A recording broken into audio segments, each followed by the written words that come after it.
Is the American dream over? Absolutely not. Why are we talking about this?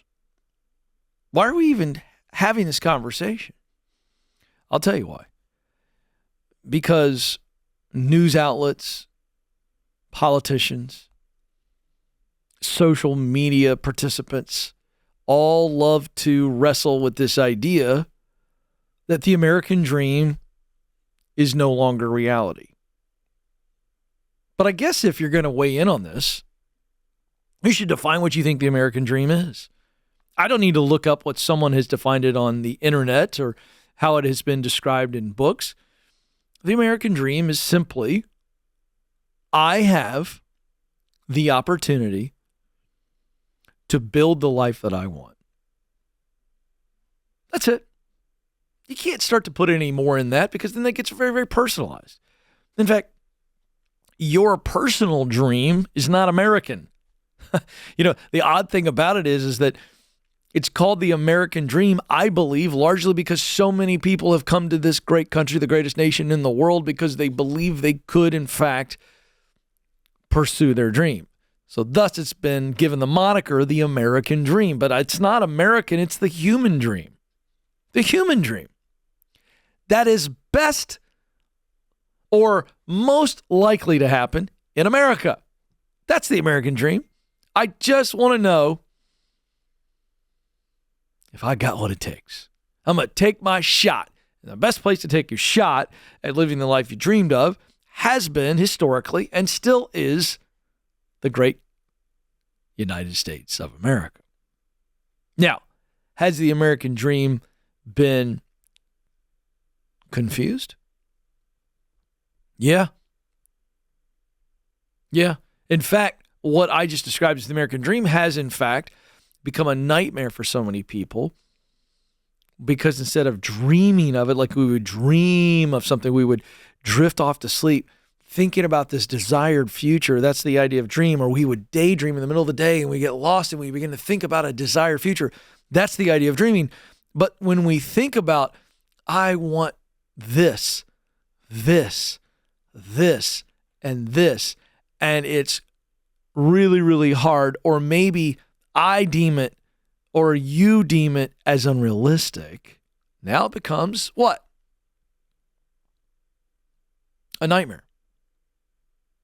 Because you're stressed, you're anxious. You begin to retreat into a negative cycle of thinking around, this is what I want, but it's not possible at all. So I got to go play the lottery. The only way I'm going to get it is if I scratch a ticket and I somehow beat all of the crazy odds and I win. That is, in fact,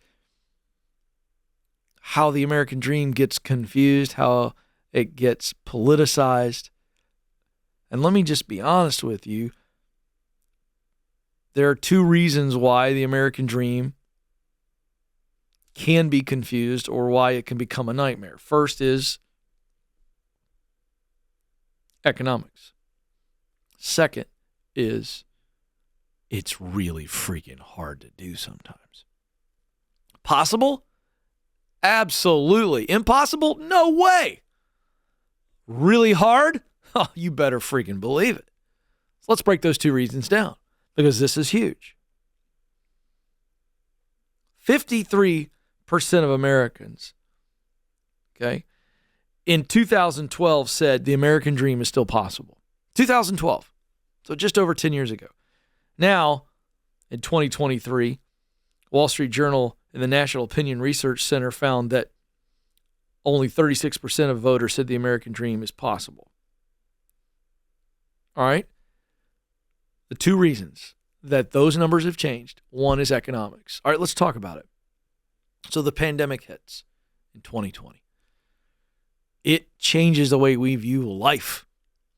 We, as a generation in America, and this is true around the world in some places, had never faced this kind of potential mass death episode, right? It was hyped up. It was scary. People did lose their life. I'm not going to get in the middle of what you think and all that kind of stuff. But the bottom line is we started looking at ourselves and our lives very differently.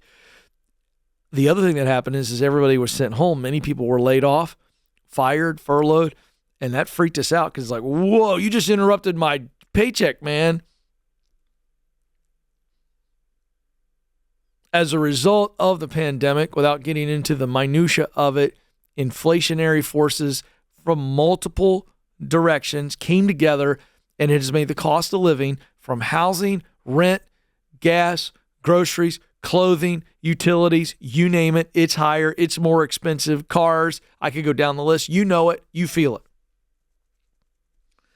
So the cost of living has become a huge narrative right now.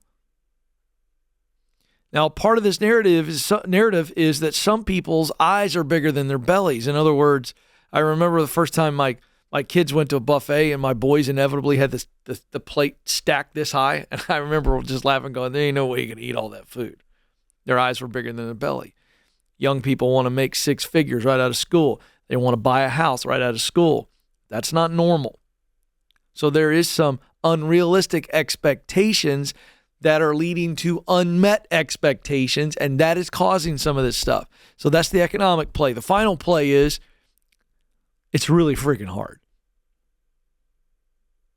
A big dream, a big plan, a better future for your life is not something that we just wish into reality. You got to work for it. It's hard. It's competitive out there. I think that we have a big problem watching everybody else on Instagram. We're comparing ourselves, and thus we feel like we're never catching up. It's really hard. It's hard physically. It's hard mentally. It's hard emotionally to have a real dream. I mean, like a 30-year vision for your life, and to pursue that with reckless abandon and to not quit. It's really, really hard. So the question, is the American dream over? Not at all. It is alive, and it is well. Perspective and a plan, along with passion to see that future come to reality, that's all you need, and no one will ever be able to stop you.